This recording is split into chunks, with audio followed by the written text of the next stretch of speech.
자, 오늘 일단 지난주에 이어서 말씀하시는 일에 대해서 두 가지를 좀 더 이어서 하겠습니다. 지난주에 말씀하시는 일에 세 가지가 있었는데, 첫 번째 아멘이시오. 그러니까 나의 예 되신 주님, 나의 항상 예가 되시는 주님, 나의 삶의 예가 되시는 주님이라는 의미의 아멘. 어떻게 보면 이 일곱 교회의 결론에 해당하고 가장 핵심적인 내용이죠. 어떻게 보면 또 성경 전체에 예수 그리스도가 우리의 예가 되시는 주님이시다라고 하는 이 고린도후서 1장 9절 말씀의 인용에 관한 그런 내용을 살펴보았습니다. 자, 오늘은 이어서 두 번째 말씀하시는 이 내용, 충성되고 참된 정인입니다. 충성되고 참된 정인, 그러니까 정인이 되신다고 하는 것이죠. 그래서 거기에 충성과 참된이라고 하는 형용사가 이렇게 정인을 수식하고 있는 바로 그러한 표현입니다. G.K. 빌레라고 하는 신학자는 이렇게 해석을 했습니다. 우리가 앞에 나왔던 아멘과 충성과 진실은 예수님의 신실하심을 나타내는 동의적인 표현이다, 이렇게 해석을 했습니다. 그래서 아멘이라고 하는 표현과 충성이라고 하는 표현과 진실은 다 예수님의 신실하신 면을 이렇게 표현하는 그러한 의미로 사용되었다라고 이렇게 해석을 했습니다. 뭐 그렇게 해석할 수 있겠죠. 그러나 저는 개인적으로 동의가 잘 되지 않습니다. 우리가 지난주 살펴본 것처럼 뒤에 나오는 충성과 진실은 형용사이고 아멘은 또 부사이죠. 그리고 이 충성과 진실이 수식하는 단어는 정인이기 때문에 정인에 국한해서 우리가 충성과 진실을 연결해서 해석할 필요가 있습니다. 그리고 아멘은 저희가 이제 살펴본 것처럼 이러한 신실하심이기도 하지만 그러나 더 큰 의미는 바로 예가 되시는 주님이시다. 우리에게 저는 이것이 가장 중요한 의미가 아닌가 하는 생각이 듭니다. 그래서 이제 우리가 좀 이러한 해석보다는 좀 다르게 해석하는 것이 필요할 것 같아요. 그래서 우리가 이렇게 참되고 충성되고 참된 정인이다, 만약 이런 표현이 있다고 한다면 우리가 먼저 이해해야 되는 것이 참되고 충성되다라고 하는 형용사에 관한 의미보다는 정인이라고 하는 명사가 있지 않습니까? 말씀하시는 이에 이제 정체성을 나타내는 한 단어가 정인인데, 그렇다면 이 정인이라고 하는 것이 무엇에 관한 정인이겠습니까? 이것을 먼저 이해하는 것이 필요합니다. 그러니까 정인인데 그럼 무엇에 관한 정인일까요? 지금 예수님의 정체성 중에 하나가 말씀하시는 이가 정인이에요. 정인인데 그 특성은 무엇입니까? 굉장히 신실하셔요. 이 충성되고 참되단 말이에요. 그러니까 그거는 정인의 속성에 대해서, 퀄리티에 대해서 이야기하고 있는 요소입니다. 그렇다면 퀄리티가 아니라 실제로 신실하게 무언가를 이 정인의 역할을 하는데, 그럼 무엇에 관한 정인입니까? 자기 자신에 관한 정인입니까? 아니면 말씀에 관한 정인입니까? 자, 이러한 우리가 영적 호기심을 가져야 됩니다. 그러니까 성경을 우리가 이해하고 묵상하고 해석할 때 이렇게 정인이라고 하는 이야기가 나오면 무엇에 대한 정인일까? 여기에 먼저 우리가 좀 관심을 가질 필요가 있습니다. 자, 이것이 어떤 정인인지를 알 수 있는 성경이 말씀 중에 구약에 나와 있는 말씀에 우리가 짐작해 볼 수 있는 말씀이 있습니다. 바로 이사야서 43장 10절과 11절입니다. 과연 정인이 무엇에 관한 정인일까를 한번 표시해 보시기 바랍니다. 이사야서 43장 10절과 11절입니다. 나 여호와가 말하노라. 너희는 나의 증인, 나의 종으로 택함을 입었나니 이는 너희가 나를 알고 믿으며 내가 그인 줄을 깨닫게 하려 함이라. 나의 전에 지음을 받은 신이 없었느니라. 나의 후에도 없으리라. 나 곧 나는 여호와라. 나 외에 구원자가 없느니라. 아멘. 무엇에 관한 정인입니까? 여호와가 말하니까 너희는 나의 정인이다라고 이야기를 하잖아요. 여기서 너희는 이스라엘 민족이겠죠. 지금 이스라엘 민족이 하시는 이야기니까. 그러니까 이스라엘 민족이 나의 정인이니까 여기서 나는 누굽니까? 하나님이죠. 그죠? 그러니까 이스라엘 민족이 하나님의 정인이라고 하는 이야기예요. 그런데 그 정인이 증거되는 내용이 무엇입니까? 보면 11절에 나와 있죠. 증언하는 내용이 뭐냐면 이스라엘 민족이 세상을 향하여 하나님의 정인의 역할을 하는데 그 내용이 구체적으로 무엇인가 하면 여호와가 하나님이시다고 하는 거예요. 그러니까 여호와는 하나님의, 즉 우리가 흔히 이야기하는 여호와는 고유명사죠. 그래서 하나님은 이제 하나님을 God를 대칭하는 이제 대명사입니다. 그렇기 때문에 여호와가 하나님이시면, 여호와가 이름이거든요. 하나님의. 그러니까 여호와가 하나님이시면, 그리고 이 여호와께서는 우리의 구원자가 되신다고 하는 것이에요. 근데 이것을 구약 시대 때에는 이스라엘 민족을 통해서 세상을 향하여 하나님께서 여호와가 하나님이시고 구원자가 온 세상의 구원자가 되시는 것을 나타내 보이시기를 원하셨습니다. 그래서 이스라엘 민족을 선택하신 것이지 이스라엘 민족만을 구원하고 이스라엘 민족만을 사랑해서 이스라엘 민족을 택하신 것이 아니에요. 그래서 이스라엘 민족을 이렇게 여러 민족 중에서 특별히 이스라엘 민족을 택하신 이유가 바로 무엇인가 하면 이스라엘 민족을 통해서 여호와가 하나님이시오 세상의 모든 백성들의 모든 만국의 구원자가 되신다라고 하는 것이에요. 그래서 여호와 이외에는 어느 누구도 구원자가 될 수 없다고 하는 것을 세상에 드러내기 위함이에요. 그렇기 때문에 기본적으로 충성되고 참된 정인이라고 이야기할 때 이 정인이 예수님이신데 그렇다면 예수님도 마찬가지로 하나님께서 이 땅에 예수님을 보내셨다고 하는 것은 무엇 때문에 보내셨습니까? 우리의 구원을 위해서 보내셨죠. 기본적으로는 네. 그것은 목적이고 그렇게 보내신 이유는 바로 무엇이에요? 예수님을 통해서 하나님이 구원자이심을 세상에 드러내기 위함이에요. 예수님을 이 땅에 보내신 것은 우리를 구원하시기 위함인데 마찬가지로 예수님을 통해서 예수님을 누가 보내셨습니까? 하나님이 보내셨죠. 그러니까 하나님이 예수님을 왜 보내셨습니까? 우리를 구원해 주기 위해서 보내셨죠. 그럼 하나님은 우리의 구원자이십니까? 아니십니까? 구원자이시죠. 그러니까 하나님께서 예수님을 이 땅에 보내신 것은 우리를 구원해 주시기 위함인데 누구를 통해서? 예수님을 통해서. 그래서 예수님을 보내주셨다고 하는 사실, 예수님이 이 땅에 인카네이션 하셨다고 하는 그 자체가 바로 무엇을 나타내는가 하면 여호와가 우리의 구원자이시다라고 하는 것을 나타내는 것이에요. 왜냐하면 예수님을 보내주신 이유가 우리를 구원하기 위함이기 때문에요. 그래서 여호와가 정말 우리 하나님이시오 우리의 구원자시구나 하는 것이에요. 그러한 의미의 정인입니다. 그런데 그 정인의 대상은 바로 무엇입니까? 여호와가 하나님이시오 우리의 구원자이시다라고 하는 것을 정언하기 위한 정인이에요.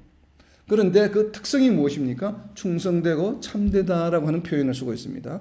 그렇다면 충성되고 참되다라고 하는 표현은 무엇인가 하면 여호와가 하나님이시여 우리의 구원자가 되시다고 하는 것을 예수님께서 공생의 사역을 통해서 우리에게 끊임없이 나타내 보이셨다는 얘기죠.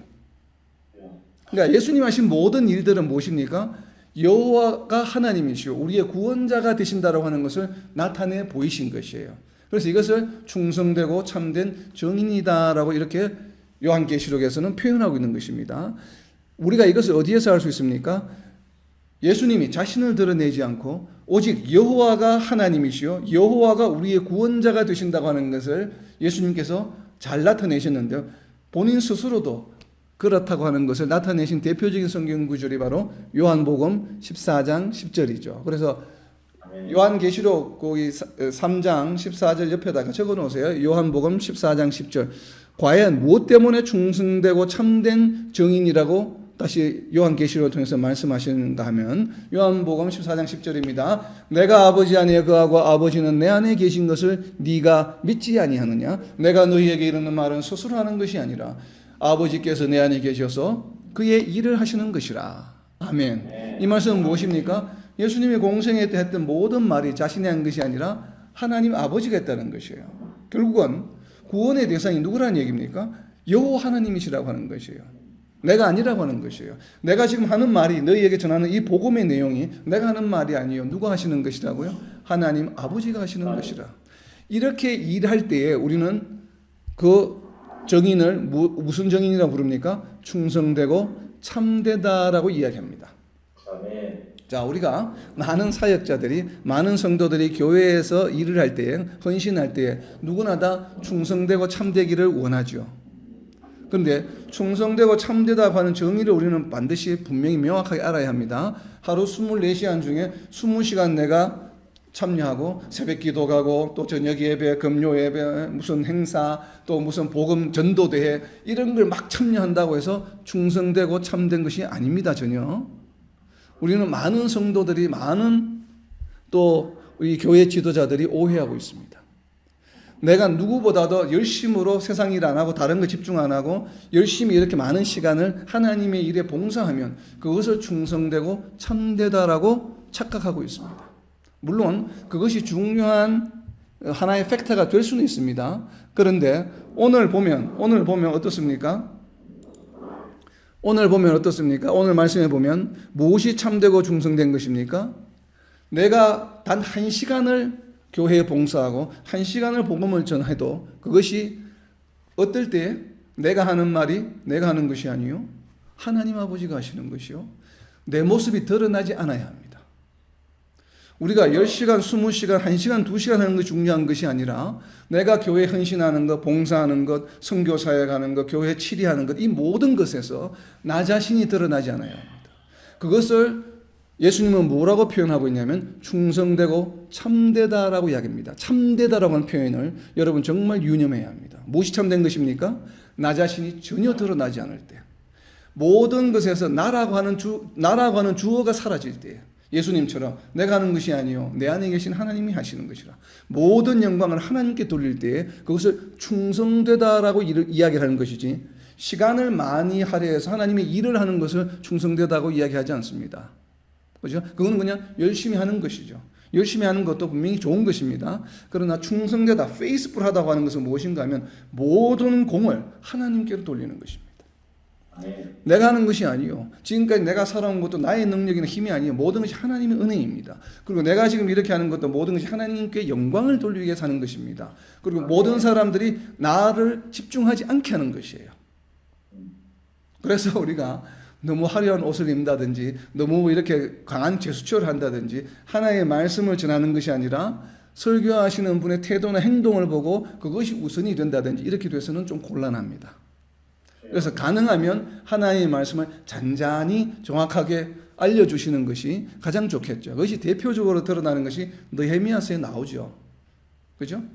에스라가 그 동도 또 제사장들이 온 백성을 모아놓고 6시간 동안 설교를 합니다. 과연 그분들이 설교할 때 오늘 우리 교회 지도자들이 설교하는 것처럼 그렇게 했을까요?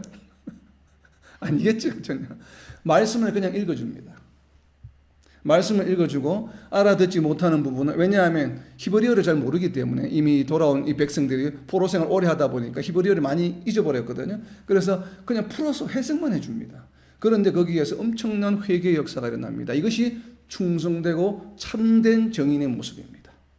그러니까 우리 자신을 드러내려고 해서는 안 됩니다. 모든 봉사하는 일에 있어서. 그래서 우리가 정말 이런 것을 잘 이해하고 우리가 해야 합니다. 그래서 예수님이 바로 말씀하시는 충성되고 참된 정인의 가장 대표적인 말씀 구절이 저는 요한복음 14장 10절이라고 생각을 합니다. 그래서 하나님을 대언하는 것을 말합니다. 충성되고 참되다고 하는 것은 하나님을 대언하는 것이죠. 나 자신이 드러내는 것이 아니라.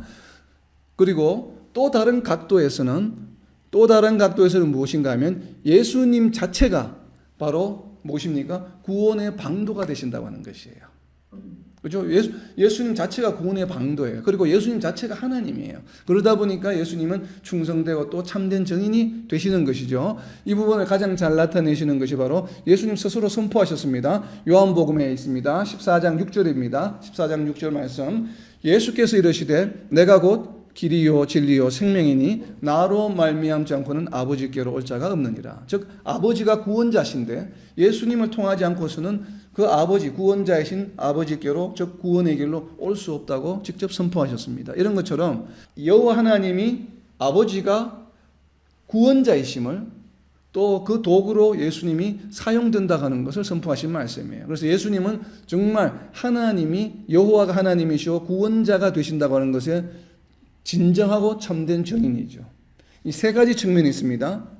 여호와가 하나님이심을 나타내는 그것을 예수님이 오신 것으로 해서 하나님이 보내셨기 때문에 하나님이 계시는구나, 하나님이 구원자시구나, 예수님을 보내주셨으니까 이러한 간증이 되시는 것이고, 또 하나님을 대신해서 모든 일을 대언하셨다고 하는 것으로 인해서 신실하고 충성된 증인이 되시는 것이고, 또 예수님이 구원의 방도가 되셨기 때문에 우리는 충성되고 참된 증인이라고 저는 이렇게 해석을 하고 싶습니다. 그래서 세 가지 각도에서, 세 가지 측면에서 예수님이 충성되고 참된 증인이 되셨다라고 이렇게 이해를 합니다.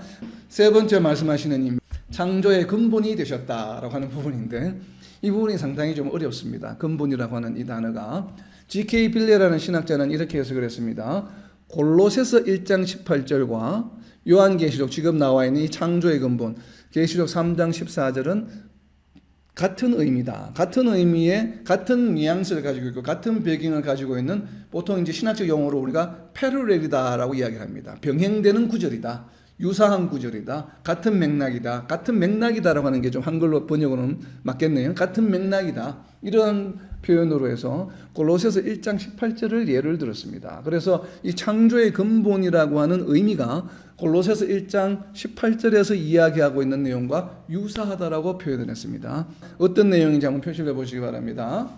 그는 몸인 교회의 머리시라. 그가 근본이시요 죽은 자들 가운데서 먼저 나신 이시니 이는 친히 만물의 으뜸이 되어 하시니요. 아멘. 아멘.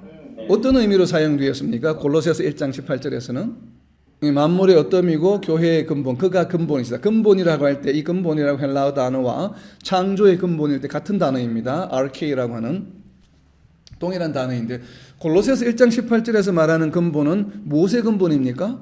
교회의 근본이죠. 교회의 근본, 창조의 근본이라는 얘기가 아니라 교회의 근본이시요 교회의 머리가 되신다. 그러니까 교회의 기초가 되신다는, 그냥 교회의 기원이 되신다라고 하는 이야기죠. 그러니까 창조의 근본이라고 하는 것은 뉘앙스가 좀 저는 개인적으로 다르다고 생각합니다. 근데 어쨌든 이 근본이라고 하는 단어의 의미 때문에 어쨌든 창조의 근본이라고 하는 표현이 하나님 나라의 기본, 근본이다. 이제 큰 의미에서는 이 세상을 창조하신 것이, 에덴 동산을 창조하신 것이 바로 하나님 나라죠. 그것이 지금 신약 시대에는 교회로 나타났기 때문에 뭐 비슷하게 같은 맥락이라고 볼 수도 있습니다. 얼마든지 신학적으로 그렇게 해석이 가능한데 저는 개인적으로 좀 이 부분에 뭐 100% 이렇게 완전히 동의가 되지 않습니다. 물론 동의는 하는데 왜냐하면 동의되는 다른 내용들이 있기 때문에 그래요. 그래서 이거는 베스트는 아니다라는 생각이 저는 듭니다. 그러면서 또 G.K. 빌레는 골로새서 1장 18절뿐만 아니라 구약에서 잠언 8장 22절 말씀도 골로새서 1장 18절과 마찬가지로 동일하게 적용했습니다. 잠언 8장 22절입니다. 여호와께서 그 조화의 시작 곧 태초에 일하시기 전에 나를 가지셨으며, 결국 태초에 천지 창조 이전에 계셨다고 하는 이 부분이 창조의 근본이다. 왜냐하면 창조 전에 이미 계셨기 때문에. 그래서 창조의 근본이다라고 이렇게 해석하기도 했습니다. 이 골로새서 1장 18절과 잠언 8장 22절 말씀을 병행 구절로 이렇게 해석을 했습니다. 그리고 로버트 H. 마운스라고 하는 신학자는 골로새서 1장 18절이 아니라 골로새서 1장 15절 말씀과 연관이 있다고 또 해석을 했습니다. 모두가 연관이 있는지 한번 표시를 해보세요. 그는 보이지 아니하는 하나님의 형상이시요 모든 피조물보다 먼저 나시지. 아멘.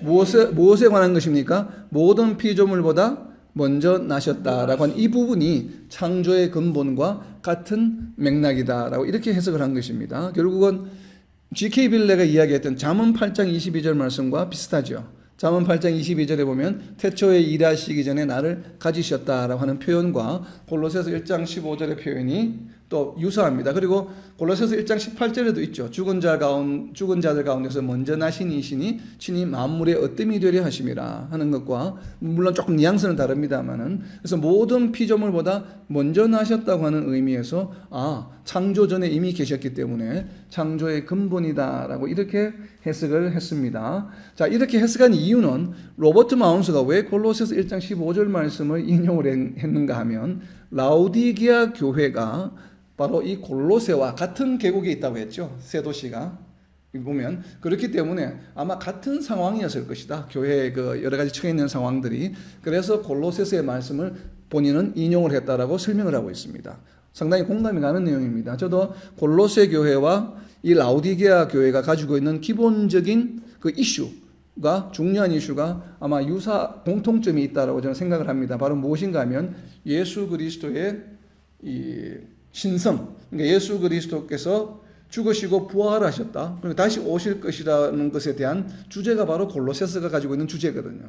에베소는 교회론이지만 골로새서는 그리스도론입니다. 그러니까 예수 그리스도의 신성을 강조하고 있는 부분이기 때문에 과연 부활하실 때 어떻게 부활하실까? 정말 부활하신 존재는 어떤 것인가 하는 것이 골로새서의 중요한 테마 중에 하나입니다. 바로 그렇기 때문에 예수님에 대한 확실한 정체성, 신성을 나타내는 내용이 골로새서이기 때문에 저는 라오디게아의 메시지도 바로 우리가 지난주에 알아본 것처럼 아멘이시다, 예가 되신 주님이시다 라고 하고, 또 오늘 우리가 나누는 이 두 가지, 또 이 충성되고 참된 정인이시다라고 하는 것, 구원의 방도가 되셨다고 하는 것, 지금 우리가 또 세 번째로 창조의 근본이시다. 이 모든 것들이 뭐냐 하면 예수님의 신성에 관한 내용들이죠. 신성의 디그니티에 관한 내용이고 예수님의 정체성에 관한 내용들입니다. 자, 그렇기 때문에 아마 골로새 교회와 라오디게아에 주는 메시지가 유사하다는 것은 동의가 됩니다. 그렇지만 모든 피조물보다 먼저 나셨다라고 하는 이유 때문에 창조의 근본이라는 표현을 썼다라고 저는 생각하지 않습니다. 물론 그럴 가능성은 있지만 100% 동의는 안 되고 한 7, 80%만 동의가 됩니다. 이 근원이라고 하는 것이 왜 그런가 하면 이 근본이다라고 이야기한 아까 잠깐 말씀드린 아르케이라고 하는 헬라어의 의미가 상당히 다양합니다. 다양한데 이 아르케이라고 하는 단어를 설명해 놓은 헬라어 사전에 보게 되면 아르케이가 지금 이 요한계시록 3장 14절에서는 이렇게 사용되었다라고 이제 우리가 헬라어 사전을 보게 되면 헬라어 사전에 보면 영어 사전도 보면 영어 단어 하나가 한글로 여러 가지 의미 1, 2, 3, 4 이렇게 나오잖아요. 뜻이 이런 뜻도 있고 이런 뜻도 있고 하는데 헬라어 이 BDAG라고 하는 사전에 보면 1번의 뜻은 성경에 무슨 어디 구절에서는 이 의미로 되었다 이렇게 다 해석이 되어 있습니다. 굉장히 이 헬라어 사전이 상세하게 되어 있는 것이죠. 그렇기 때문에 이 BDAG에 보면 요한계시록 3장 4절에서 사용되고 있는 아르케이는 무슨 내용인가 하면 어떤 식으로 사용된 것인가 하면 the first cause, 첫 번째 원인이다라고 이렇게 해석을 했습니다. 그러니까 cause, 원인이 되는 것, 첫 번째 원인이다라고 이렇게 이제 해석을 했는데 그러다 보니까 지금 많은 신학자들이 모든 피조물보다 먼저 나시니라고 이렇게 해석을 많이 합니다. 왜냐하면 창조의 원인이 되셨던 분이다. 첫 번째, 그러니까 first cause, 첫 번째 이유이다. 이렇게 해석을 했습니다. 아르케이라고 하는 단어를. 물론 아르케이의 단어의 뜻은 크게 두 가지가 있습니다. 우리로 말하면 영어로 말하면 first, 처음이라고 하는 뜻이 있고 이것이 굉장히 가장 보편적인 의미입니다. 그리고 두 번째로 중요한 의미가 무엇인가 하면 첫 번째니까 무엇이에요? 가장 힘이 센 자를 나타낼 때 씁니다. 아르케이라. 그래서 다르게 영어로 표현하면 룰러, 통치자, 지도자를 나타낼 때 아르케이. 그래서 크게 두 가지의 의미의 이런 흐름이 있습니다. 주된 것은 하나는 첫 번째라고 하는 의미를 가지고 있고 다른 하나는 룰러, 통치자라고 하는 authority, 어떤 권한을 가진 자라고 하는 의미. 크게 두 가지의 의미가 있는데 주로 첫 번째라는 의미로 성경에서는 많이 사용됩니다. 대다수가. 그런데 룰러로 사용된다라고 하는 의미도 있습니다. 그래서 저는 첫 번째보다는 이 요한계시록 3장 4절에서는 룰러로 사용된다고 저는 생각을 합니다. 근데 조금 전에 제가 알아본 것처럼 로버트 마운스라고 하는 신학자는 바로 모든 피조물보다 먼저 나십니다라고 해서 골로새서 1장 15절에 인용을 했습니다. 이렇게 해석하면서도 자기가 하는 주석에는 이 아르케이를 뭐라고 번역해 놓고 있냐면 The ruler of God's creation이라고 되어 있습니다. 그러니까 God's creation이니까 하나님이 창조하신 것의 the ruler, 주도자다 이 말이에요. 주도자라고 해석을 하면서도 골로새서 1장 15절을 인용하면서 예수님이 모든 피조물보다 먼저 나시니라고 이렇게 주석을 했습니다.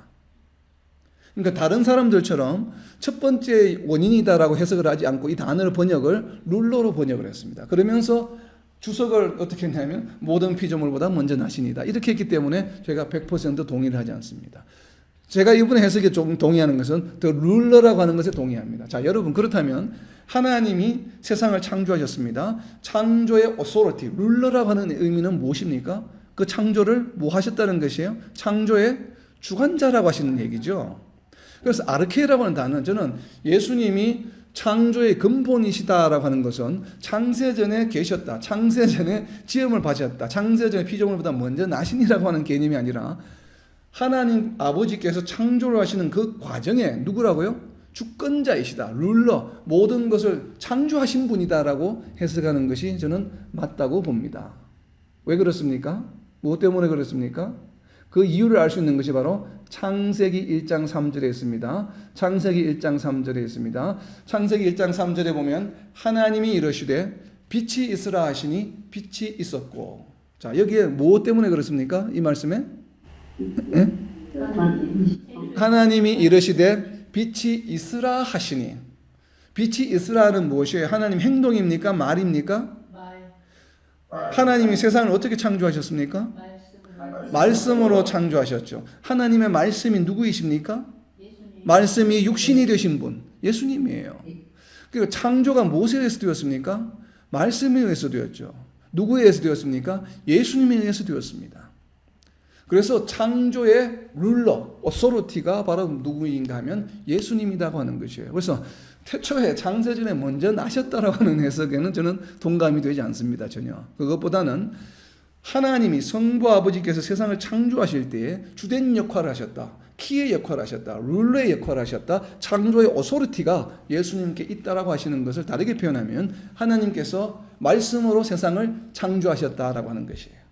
그래서 그 말씀이 바로 누구이신가 하면 예수님이라고 하는 것이에요. 왜냐하면 말씀이 육신이 되신 인카네이션 하신 분이 예수님이시기 때문에. 세상을 창조하실 때 주역이었습니다. 예수님은. 창조하시기 전에 존재하셨다가 아니라 창조의 주역이시다 이 말이에요. 룰러, 실제 창조가 일어나게 한 장본인이다라고 하는 것이에요. 이것이 바로 세상 창조, 이 세상에 우리가 지금 존재하는 이유가 무엇입니까? 예수님이 창조의 주역으로 계셨기 때문에 이 세상에 지금 피조물들이 존재하는 것이에요. 바로 예수님 어떤 존재입니까? 우리의 존재의 이유입니다. 그래서 창조의 근본이라고 합니다. 우리는 창조의 대상이죠. 피조물이죠. 모든 피조물의 이유가 누구이십니까? 바로 예수님이라고 하는 것이에요. 사람들이 이것을 알아야 한다는 것입니다. 그래서 예수님을 무엇이라고 표현했습니까? 창조의 근본이다. 예수님이 만약에 계시지 않았다면 창조가 일어날 수 있습니까? 없습니까? 일어날 수 없죠. 왜냐하면 하나님께서 말씀으로 창조하셨기 때문에, 말씀으로만 창조하셨기 때문에, 말씀이 존재하지 않으셨다면 창조라고 하는 것은 일어날 수가 없었습니다. 그래서 창조의 근본이시다라고 하는 것이에요. 이제 근본이라는 말을 한글 번역으로 상당히 잘하시는 것 같아요, 저는. 그러니까 근본이 맞죠. 우리는 모든 것의 근본을 뭐라고 합니까? 뭐 이렇게 생겨난 뭔가 근본이 그 밑바탕에 있는 것이잖아요. 그러니까 예수님이 창조의 근본이시다라고 하는 말을 다르게 표현하면 우리의 존재의 이유가 바로 예수님이라고 하는 것이에요. 이것을 우리는 알아야 합니다. 바로 예수님이 어떤 대상입니까? 말씀하시는 이가 우리의 예가 되신 주님이시요. 그리고 하나님이 우리의 구원자이심을 나타내는 장본인이시요. 또 도구가 되셨고, 그리고 우리의 존재의 이유가 되시는 분이다라고 하는 것이 지금 라오디게아에 말씀하시는 이의 정체성입니다. 결코 미지근하다는 것이 주된 테마가 아닙니다. 그래서 예수님이 어떤 분이신지 정체성을 종합해서 결정판으로 지금까지 6교회에 설명했던 모든 예수님의 정체성을 하나로 요약해서 3가지로 표현하고 있는 것입니다. 나의 예가 되시고, 그리고 하나님이 여호와가 하나님이시오 구원자가 되시는 것을 나타내시는 분이시오 우리의 존재의 이유가 되시는 분이 바로 예수님이다라고 하는 것이에요. 이렇게 3디멘전으로 지금 예수님의 정체성을 요약 정리하고 있는 것입니다. 자, 이제 드디어 우리가 책망으로 넘어갑니다. 책망은 요한계시록 3장 15절, 16절, 17절에 나타나 있습니다. 몇 가지인지 한번 표시를 해보세요. 번호를 직접 한번 붙여보시기 바랍니다. 3장 15절부터 17절까지입니다. 내가 내 행위를 아노니 내가 타지도 아니하고 뜨겁지도 아니하도다. 내가 타든지 뜨겁든지 하기를 원하노라. 내가 이같이 미지근하여 뜨겁지도 아니하고 차지도 아니하니 내 입에서 너를 토하여 버리리라. 내가 말하기를 나는 부자라 부여하여 부족한 것이 없다 하나 내 공고한 것과 가련한 것과 가난한 것과 눈먼 것과 벌거벗은 것을 알지 못하는도다. 아멘. 자, 몇 가지입니까? 자, 크게는 우리가 이제 성경을 읽을 때 주의해야 되는 부분입니다. 우리가 한 가지라고 이야기할 수도 있겠죠. 상당히 가능성이 높은 이야기입니다. 자, 크게는 2가지입니다. 첫 번째가 무엇인가 하면 차갑지도 뜨겁지도 않다고 하는 것이에요. 책망하는 내용이 차갑지도 않고 뜨겁지도 않아요. 차갑지도 않고 뜨겁지도 않다는 얘기가 결국 미지근하다는 얘기죠. 같은 얘기입니다. 전부 다. 한 가지는 차갑지도 않고 뜨겁지도 않다는 것이 첫 번째요. 2번째는 네 자신을 알지 못한다고 하는 것입니다. 그러니까 뒤에 나온 내용들이 미지근한 내용들일 것이다라고 생각할 수 있습니다. 얼마든지. 그러나 그것보다는 지금 책망하는 내용은 무엇인가 하면 차갑지도 않고 뜨겁지도 않다는 것이 하나고, 두 번째는 지금 자신을 모른다고 하는 것이에요. 이거는 미지근한 것과 조금 다른 얘기입니다. 자신을 모른다고 하는 것이거든요. 그러니까 자신을 모르기 때문에 나타나는 결과가 미지근한 것이지, 이것이 서로 중복되는 것은 아니라고 봅니다. 물론 내용 자체를 따지보면 크게 보면 같은 내용일 수도 있지만, 그래서 크게는 차갑지도 않고 뜨겁지도 않다는 내용과 알지 못한다는 것이에요. 근데 알지 못하는 것이 무엇을 알지 못합니까? 몇 가지입니까? 보면 첫 번째가 가난하다는 것을 모릅니다. 가난하다는 것을 몰라요. 본인이 부자로 착각하고 있다는 것입니다. 두 번째는 자기가 눈이 멀었다는 것을 몰라요. 그리고 세 번째는 벌거벗고 있다는 것을 모릅니다. 결국 세 가지를 모른다는 것이에요. 그래서 자세하게 보면 책망하는 내용이 몇 가지인가 하면 네 가지입니다. 큰 그룹으로는 미지근하다, 차갑지도 않고 뜨겁지도 않다고 하는 것이 하나고, 두 번째는 자신이 처해 있는 상황, 자신이 지금 정체성을 알지 못하고 하는 것이에요. 정체성을 모른다고, 지금 자신들을 모른다고 하는 것이에요. 그 내용이 세 가지인데 자신들은 가난하고, 그리고 눈이 멀었고, 벌거벗었는데도 불구하고 그것을 모르고 있다고 하는 것을 지금 책망하고 있습니다. 그래서 상세하게는 네 가지요, 크게 그룹으로는 두 가지입니다. 미지근한 것과 모르는 것이에요. 자, 이제 하나씩 살펴볼 텐데, 오늘은 차지도 뜨겁지도 않은 것에 대해서 좀 심도 깊게 보려고 합니다. 이게 워낙 뭐 신학자들 간에도 내용이 많기 때문에. 자, 책망은 몇 가지입니까? 두 가지 and 네 가지죠. 자세하게는 네 가지입니다. 우리가 이제 한 가지씩 좀 살펴보려고 합니다. 처음에 차지도 뜨겁지도. 그래서 이제 미지근한 것은 다음 우리가 이제 보고, 우선은 차지도 뜨겁지도가 지금 보면 먼저 나오죠. 한 구절에. 이게 나눠져 있습니다. 15절에 차지도 않고 뜨겁지도 않다. 그래서 네가 차든지 뜨겁든지 좀 해라 제발. 이렇게 이야기하고 16절에 이어서 미지근하다는 이야기가 표현이 나옵니다. 그래서 미지근하기 때문에 내가 토하고 싶다라고 이렇게 표현하고 있기 때문에 우선 15절 말씀을 먼저 좀 우리가 살펴보려고 합니다. G.K. 빌레는 이렇게 해석을 했습니다. 여러분이 나눈 내용과 비슷한 내용들이 많이 나옵니다. 잘 한번 유념해서 들어보시기 바랍니다. G.K. 빌레는 예수님의 신실하신 정인, 우리가 방금 살펴보았죠. 예수님의 정체성은 무엇이었습니까? 충성되고 참된 정인이다. 이러한 예수님의 정체성과 대조를 이루고 있다. 지금 성도들의 모습이. 그래서 차지도 않고 뜨겁지도 않다라고 하는 것은 바로 무엇을 표현하느냐 하면 성도들의 신앙이 상당히 비효율적인 것이다. ineffective하다. 그러니까 예수님은 참되고 정말 충성된 정인이에요. 무엇에 대한 정인이라고 말씀했습니까? 여호와가 하나님이시다. 우리의 구원자시다라고 하는 것을 증언하는 데 굉장히 효율적이신 분이에요. 그래서 충성되고 진실되는 것이고, 지금 라오디게아 성도들도 해야 될 일이 무엇입니까? 우리를 왜 불러주셨습니까? 우리가 늘 그랬죠. 우리를 구원에 이르게 하시고 우리를 불러주신 이유가 뭐예요? 세상을 향하여 하나님이, 여호와가 하나님이심을 세상 가운데 드러내기 위함이라고 늘 말씀드렸죠. 방금 예수님이 하신 것은 뭐예요? 예수님은 그 역할을 너무나 충실되고 참되게 잘하고 계시는데, 반대로 지금 라오디게아 교인들은 그렇게 하지 못한다는 것이에요. 비효율적이다. 이렇게 해석을 했습니다. 상당히 뭐 잘 해석하신 것 같아요. 제가 보기에도. 그래서 그렇게 비유적으로 표현했다. 그래서 이것을 어떻게 또 설명하고 있냐면, 간정의 아주 나쁜 사례다. 그러니까 우리가 간증을 하잖아요. 많은 분들이 나와서 이렇게 자기가 믿게 된 상황이나 이런 하나님께 영광을 돌리기 위해서 우리가 간증하는 경우가 많잖아요. 그래서 예수님은 아주 좋은 간증 사례인데 라오디게아 성도들은 아주 나쁜 사례다라고 이야기를 이렇게 해석했습니다. 그래서 신앙이 제대로 없거나 혹은 버가모와 도아디라처럼 당시 세속적인 문화, 그러니까 버가모와 도아디라는 세속적인 문화에 많이 휩쓸려 있었죠. 그래서 세속적인 문화에 동화된 생활에 대한 책망이다라고 이렇게 해석을 했습니다. 그러니까 차갑지도 뜨겁지도 않고 미지근하다는 것을 세상 풍조에 휩쓸려 살아가는 자들이구나. 그래서 버가모와 도아디라가 비슷하거나 아니면 아예 신앙 자체가 없거나 둘 중에 하나다라고 이렇게 라오디게아 교인들을 이 차지도 뜨겁지도 않고 미지근하다는 표현 이렇게 해석을 했습니다. 자, 데이비드 오네라고 하는 신학자는 이렇게 해석을 했습니다. 차지도 미지근하다고 하는 이야기가 아니에요. 차지도 뜨겁지도 않다는 얘기를 두 가지로 해석을 했습니다. 순종과 불순종으로 해석을 했습니다.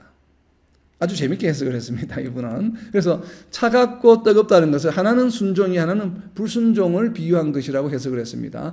구약에서는 뜨거운 것을 부정적으로 표현하는 경향이 있다라고 해석을 했습니다. 그 대표적인 것이 무엇인가 하면 잠언 15장 18절을 예를 들었습니다. 잠언 15장 18절을 보시면 분을 쉽게 내는 자는 다툼을 일으켜도 노하기를 더디하는 자는 시비를 그치게 하느니라 라는 말씀입니다. 자, 이 말씀에서 한글 번역은 분을 쉽게 내는 자라고 되어 있는데 영어 성경에는 hot-tempered man입니다. 그러니까 성격이 뜨겁다는 얘기죠. hot-tempered man. 이렇게 영어 성경에는 번역하고 있습니다. 그래서 여기서 hot이라고 하는 뜨거움은 무엇입니까? 다툼을 일으킨다고 생각했습니다. 그래서 부정적으로 해석했습니다. 그래서 이 데이비드 온에는 뜨겁다고 하는 표현은 불순종이다. 부정적인 표현이요. 그리고 차다고 하는 것은 긍정적이요 순종을 나타낸다, 비유하는 것이라고 해석을 했습니다. 찬 것을 순종이라고 또 해석한 이유는 동일하게 잠언서에서 찾았습니다. 잠언서 뒤로 넘겨서 17장 27절 말씀입니다. 잠언 17장 27절 말씀에 보면 말을 아끼는 자는 지식이 있고 성품이 냉철한 자는 명철하니라. 자, 성격이 냉철한 자는 명철해요. 그리고 핫템프는 다툼을 일으켜요. 그러니까 뜨거운 것은 다툼을 일으키고 냉정하고 차분한 사람은 아주 지혜롭다라고 표현하고 있습니다. 잠언. 그러니까 구약에 있는 잠언의 말씀을 인용을 해서 차지도 뜨겁지도를 해석했습니다. 데이비드 온이라는 신학자는. 뭐 그럴듯하죠. 왜냐하면 말씀을 인용해서 해석을 했기 때문에. 자, 우리가 성경을 이해하고 주석서를 이해할 때 우리가 유의해야 될 것을 제가 지금 예를 드리는 겁니다. 이렇게 분명히 데이비드 온에는 자신의 신앙 상식으로 해석한 것이 아닙니다. 구약의 말씀을 분명히 인용해서 해석을 했습니다. 뜨겁고 차다, 냉철하다, 핫템플이다. 그러니까 분명히 논리적으로는 논리의 모순이 없죠. 분명히 우리가 동의할 수 있는 내용입니다. 그렇지만 저는 이 말씀에 전혀 동의가 되지 않습니다. 왜냐하면 성경의 많은 곳에서 뜨거운 것을 항상 부정적으로만 이야기하지는 않을 것이라고 생각하기 때문에 그렇습니다.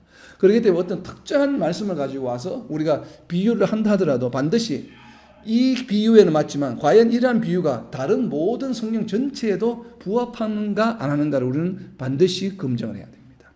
다른 모든 성경에서도 그것이 동일하게 적용이 된다고 한다면 그건 분명히 맞는 이야기죠. 그렇기 때문에 그러한 부분들을 좀 우리가 이해할 필요가 있습니다. 그래서 지금 보면 좀 이 말씀에 잠깐 동의가 되지 않습니다. 그리고 또 다른 신학자는 사이먼 키스테메이커와 윌리엄 핸드릭스는 두 분이 공지한 주석서에 보면 이렇게 해석을 했습니다. 차지도 뜨겁지도를 해석한 것입니다. 미지근한 것이 아니라 복음을 받아들이지 않은 상태가 차가운 것이다 라고 해석했습니다. 자, 방금 해석한 거하고는 반대죠. 방금 해석했을 때는 뜨거운 것이 부정적이고 차가운 것이 명철하다라고 해석을 했는데 이분은 복음을 받아들이지 않은 것이 차가운 상태다. 그러니까 우리가 흔히 신앙 상식으로 하면 뜨겁다 그러면 성령이 부릴 듯이 뜨겁다, 뭐 후끈후끈하다, 뜨겁다, 열정이 있다 이렇게 많은 표현을 쓰잖아요. 실제적으로 신약에 많은 곳에서 뜨겁다고 하는 것은 뭐 좋은 긍정적인 면으로 많이 해석을 합니다.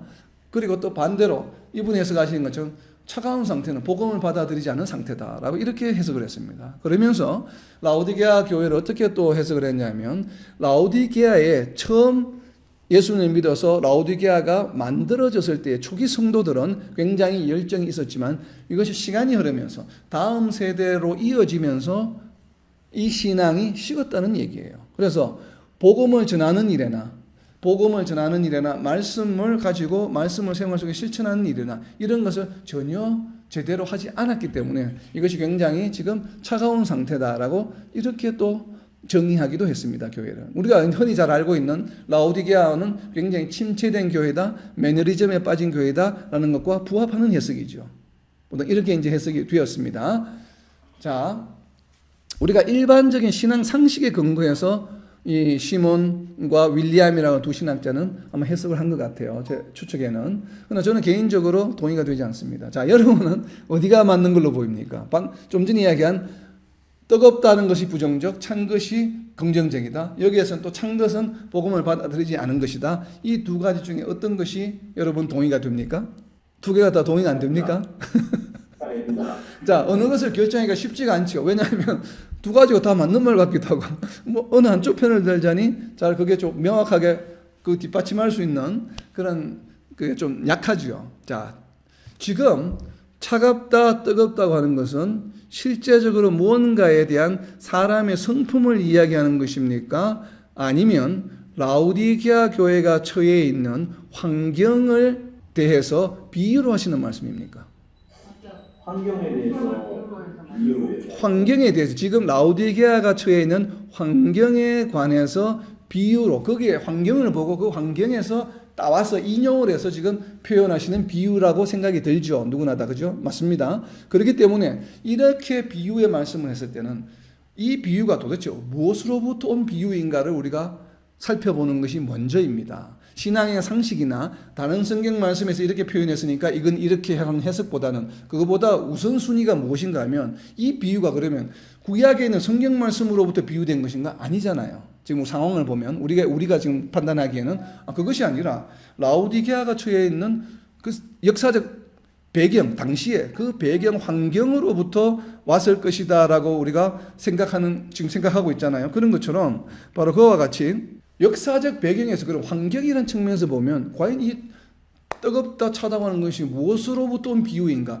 이것을 먼저 이해하는 것이 중요합니다. 그래야만 이게 어떤 목적을 가지고 어떤 의도를 전달하기 위해서 이 말씀을 이렇게 말씀하고 있는가를 우리가 알 수 있겠죠. 자, 그래서 우리가 지리적인 여건을 좀 살펴볼 필요가 있습니다.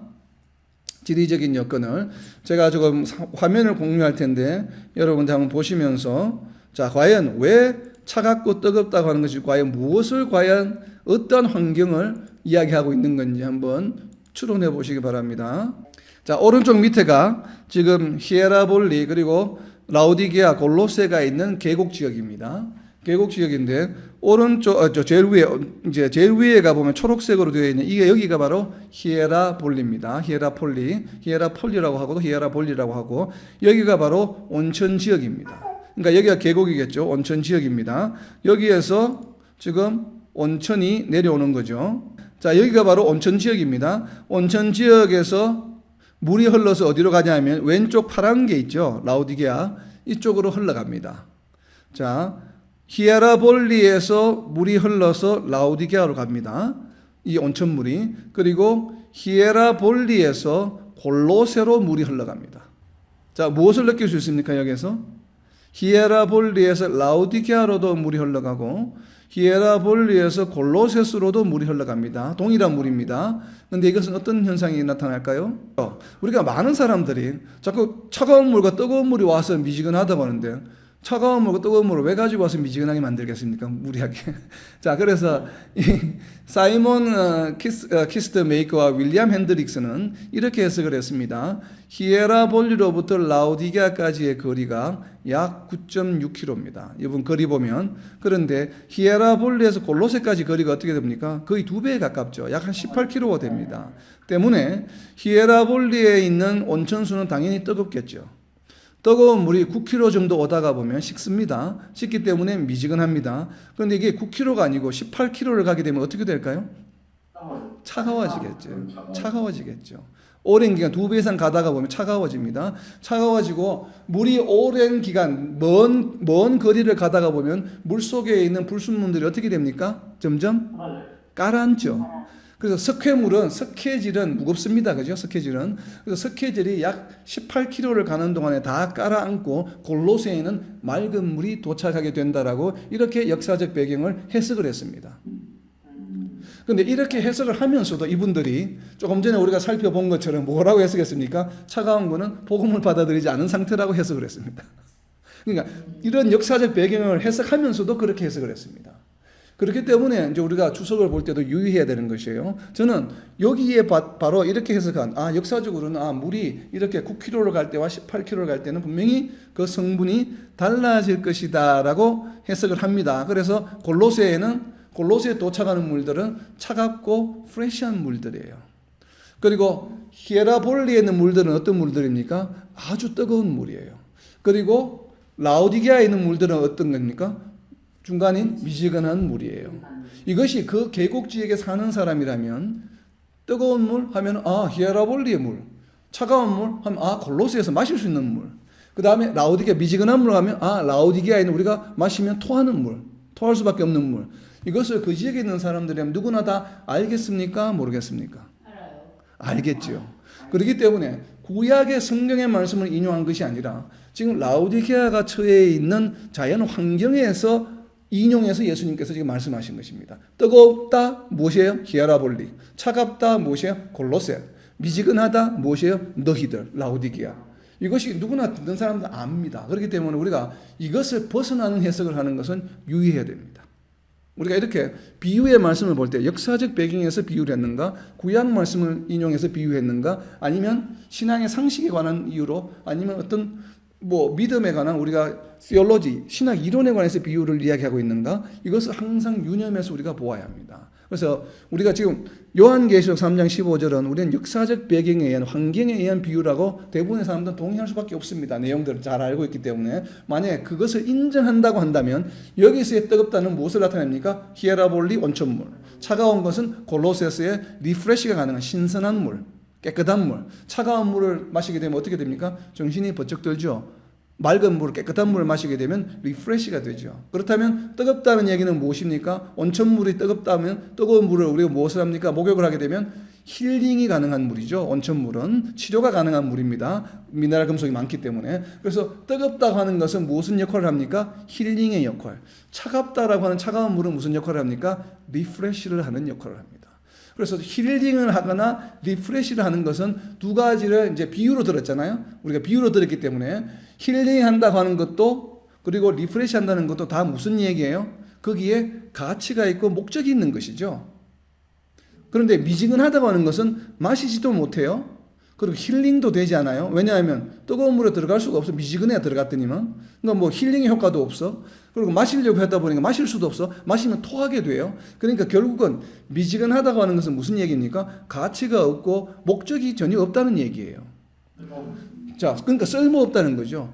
힐링을 하거나 리프레시 하다고 하는 것은 쓸모가 있네. 용처가 있어요. 분명하고 목적이 있습니다. 바로 성도의 삶은 무엇이더라고요? 왜 우리 성도를 불러주셨습니까? 여호와가 하나님이시오 구원자이심을 세상을 향하여 전가하는 역할이에요. 그 전가하는 역할을 감당하는 것이 바로 무엇입니까? 뜨겁고 차가운 것은 바로 그 역할에 해당하는 것이고, 전혀 역할을 하지 못하는 것은 무엇입니까? 전혀 성도로서의 역할을 하지 못하는 것을 말합니다. 그러니까 미지근하다고 하는 것과 뜨겁고 차다고 하는 것은 완전히 반대의 개념이에요. 뜨겁고 차가운 것이 반대의 개념이 아니고, 뜨겁고 차가운 것은 같은 개념이고, 유의미하다, 무언가 의미가 있다, 사용처가 있다, 유용하다는 의미고, 미지근하다고 하는 것은 무엇입니까? 뜨겁고 차가운 것이 반대로 의미가 없다, 쓸모가 없다, 아무런 효과가 없다라고 하는 것이에요. 바로 이것을 나타냅니다. 그리고 뜨겁지도 차갑지도 않다. 뜨겁거나 차갑고 둘 중에 하나가 부정적이고 하나가 긍정적이고 하나가 나쁘고 하나가 좋은 것이 이런 의미가 아니에요. 왜냐하면 그것을 알 수 있는 것이 15절의 후반부를 보면 알 수 있습니다. 자, 물론 15절 후반부는 무엇이라고 되어 있습니까? 너희가 뜨겁지도 않고 차갑지도 않은데 너희가 뜨겁거나 차갑기를 원한다라고 지금 표현하고 있잖아요. 물론 이것을 우리가 레토리컬한 수사적 표현으로 아까 나눈 것처럼 너희가 정말 열성적으로 하더니 차라리 불신자가 낫겠다, 이렇게 레토리컬하게 수사적으로 표현했다라고 해석할 수도 있습니다. 그러나 역사적 환경을 보게 되면 그것이 아니라 너희가 힐링의 역할을 하든지 아니면 리프레시의 역할을 하든지 어떠한 역할을 하기를 나는 원한다 라고 해석하는 것이 저는 더 지금 예수님의 의도에 의중에 맞는 해석이라고 저는 개인적으로 생각을 합니다. 그렇지 않기 때문에 어떠한 역할도 지금 하지 못하는 존재, 그러니까 성도로서의 역할을 완전히 잃어버린 것이에요.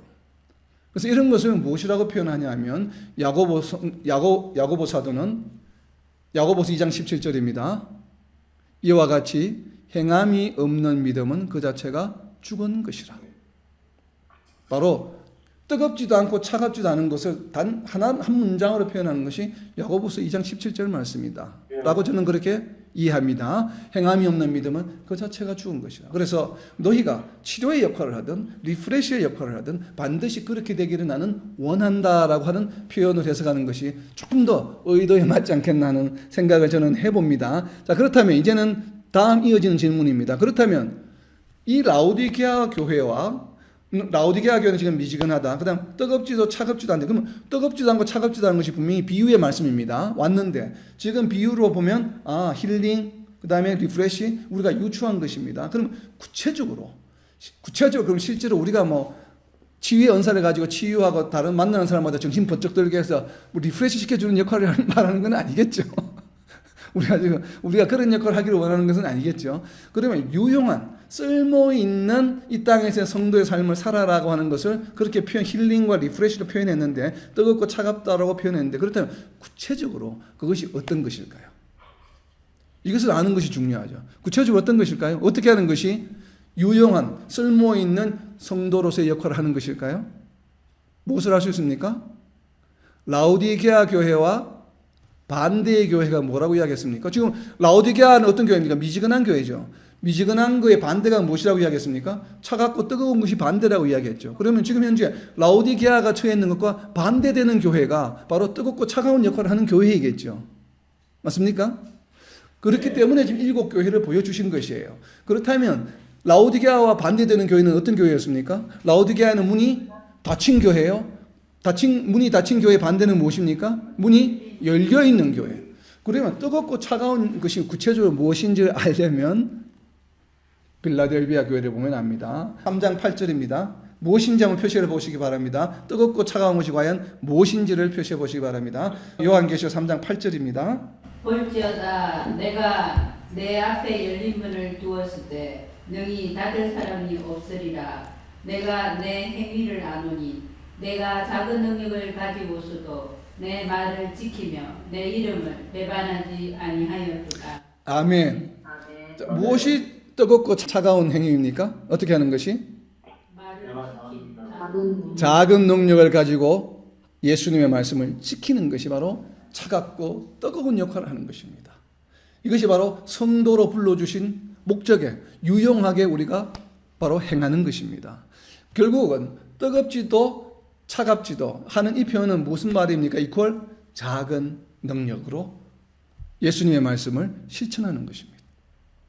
우리가 이것이 구원이다, 복음이 있다 이렇게 해석하기보다는 저는 그렇게 해석하고 싶습니다. 뜨겁지도 차갑지도 하는 이야기는 무슨 얘기인가 하면 작은 능력으로 예수님의 말씀을 생활 속에 실천하는 것이 바로 뜨겁게, 때로는 치유로, 때로는 리프레시로, 때로는 복음 전거로, 때로는 또 가난한 이웃을 도우는 것으로, 때로는 병든 자를 돌보는 것으로, 또 경제적으로 또 필요한 사람들을 도와주고, 그리고 곤란한 일을 당하는 감옥에 갇힌 자들을 돌보아주는, 또 고아와 과부를 돌보아주는 작은 능력으로 우리가 할 수 있는 것을 이 땅에서 실천하는 것을 무엇으로 표현하냐면 뜨겁고 차다라고 표현하는 것입니다.